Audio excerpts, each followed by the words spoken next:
Hi, all of you. We wake up to 17th of February to a massive earthquake that hit Delhi. And this morning, I was fairly awake. I was trying to think through certain things. And then I felt a tremor. I felt the noise like a rumbling train. उसके बाद वो पंखा, light, सारा swinging. It was a scary moment, those few seconds. And ultimately, of course, it died down. And then I heard in the newspaper about the earthquake. और ये earthquake बहुत significant था in terms of tremor. But in the Richter scale, it showed only about 4. So this is a question. कि एक तो why is Delhi so prone to earthquake? Delhi is on the northern plains along the Yamuna basin. Delhi is very near earthquake belt of Himalayas. Himalayas is known as a very vulnerable zone for plate collisions. Delhi Himalayas is zone 5, zone 6 में आते हैं, which are one of the more dangerous regions for earthquakes. अब question ये है कि दिल्ली में जो earthquake हुआ, it was in one of the areas in Delhi called Dhaula कुआं. ये दिल्ली का earthquake इस बार जो है, the epicenter was at Delhi.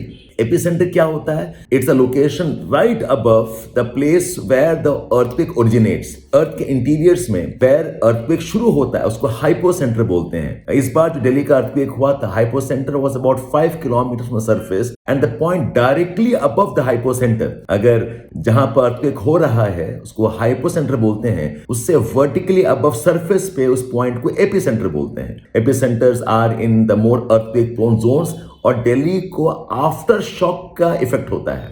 But इस बार ऐसा नहीं था, दिल्ली में ही एपिसेंटर था. That's unusual. Unusual in sense that we don't hear about it more often. But पहले भी ऐसे एपिसेंटर्स हुए हैं जहां की Delhi was right at the epicentre. But जो ट्रेमर हमने फील किया, the vibration shaking we felt was massive. So this is where the concept of magnitude versus intensity comes in. Magnitude होता है जो एनर्जी रिलीज करता है, उसको हम रिटर स्केल में मेजर करते हैं, उसको बोलते हैं मैग्नीट्यूड. लेकिन जो शेकिंग इफेक्ट है, that is different from magnitude. Shaking effect is called as intensity, जो कि हम मर्कैली स्केल में मेजर करते हैं. So Mercalli scale measures the destruction of an earthquake. So it's possible कि एक अर्थक्वेक का मैग्नीट्यूड कम है but intensity is very very high. और रिवर्स भी पॉसिबल है कि मैग्नीट्यूड ज्यादा है बट इंटेंसिटी कम है. Think of a case where you are trying to shake a very very strong body and the body doesn't shake much. So when you're shaking using lot of force, the magnitude is very high, but the actual impact may be less. इसलिए आपको shaking दिखता नहीं है. और think of a very weak body जिसको आपने बहुत जोर से shake किया है and it also starts to vibrate very very rapidly. तो यही फर्क है.